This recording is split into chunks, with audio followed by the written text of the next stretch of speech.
He is undoubtedly one of the most significant cultural figures of the 20th century. Born on the 29th of August, 1958, he was the seventh of 9 children, born of the Jackson family, that will go on to become a household name throughout the 1970s and remain a cultural phenomenon after his untimely passing in 2009 from cardiac arrest. Despite the legal allegations and fragile health and appearance in his later years, Michael Jackson was the quintessential superstar throughout the 1980s.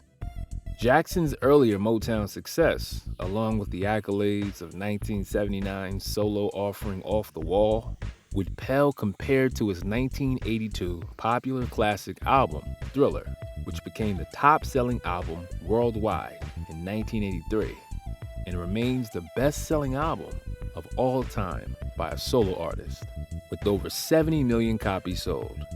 The album would be the first to produce 7 Billboard Hot 100 Top 10 singles, most notably Billie Jean, Beat It, and the album's title track, Thriller. American Werewolf in London director John Landis was chosen by Jackson to direct the short film of the album's title track, where legendary special makeup and effects creator Rick Baker was challenged with turning Jackson into a grisly ghoul in an untamed werewolf. The short film enabled Jackson the opportunity to dive creatively into his imagination, bringing a sense of wonderment and escapism, as he would often say. Baker also was tasked with turning 20-plus zombie dancers into grotesque creatures, along with Landis' wife-famed costume designer, DEBORAH NADOOLMAN, designing Jackson's iconic red Thriller jacket that went on to become the hottest outwear fad of the mid-1980s. Some of Nadoolman's other notable designs include Harrison Ford's brown fedora and weathered leather jacket from 1981's Raider of the Lost Ark and Eddie Murphy's African princely garbs from 1988's Coming to America. Nadoolman is quoted as designing the Thriller jacket specifically to allow Jackson to appear more virile and masculine. The idea was for Jackson to stand out from the rows of zombies behind him. The red leather jacket was admired for its V-shaped black stripes, the unique style of front buttons, along with the angular and rigid shoulder design that protruded out over the top of Jackson's arms. Upon the release of the short film for Thriller in December 1983, album sales will continue to soar with an estimated 1 million copies sold a week. Michael Jackson's music and short films are universally credited with breaking down racial barriers and allowing the music video to be considered a more serious art form.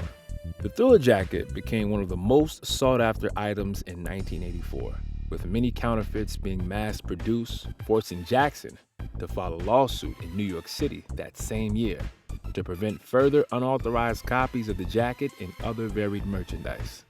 2 versions of the Thriller jacket were created for the original short film, with the other being dubbed as the Zombie Thriller jacket, as Jackson wore this version while appearing in the film in full prosthetic zombie makeup.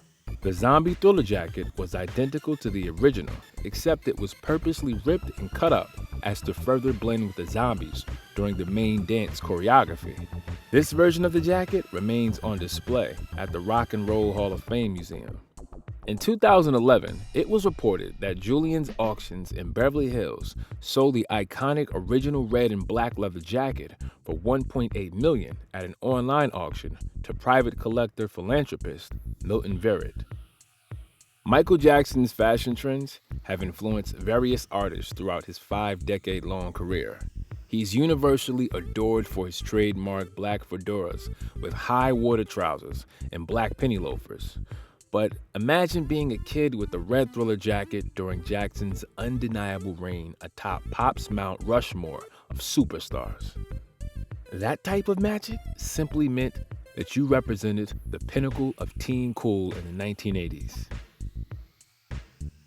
We'd like to thank you all for stopping by.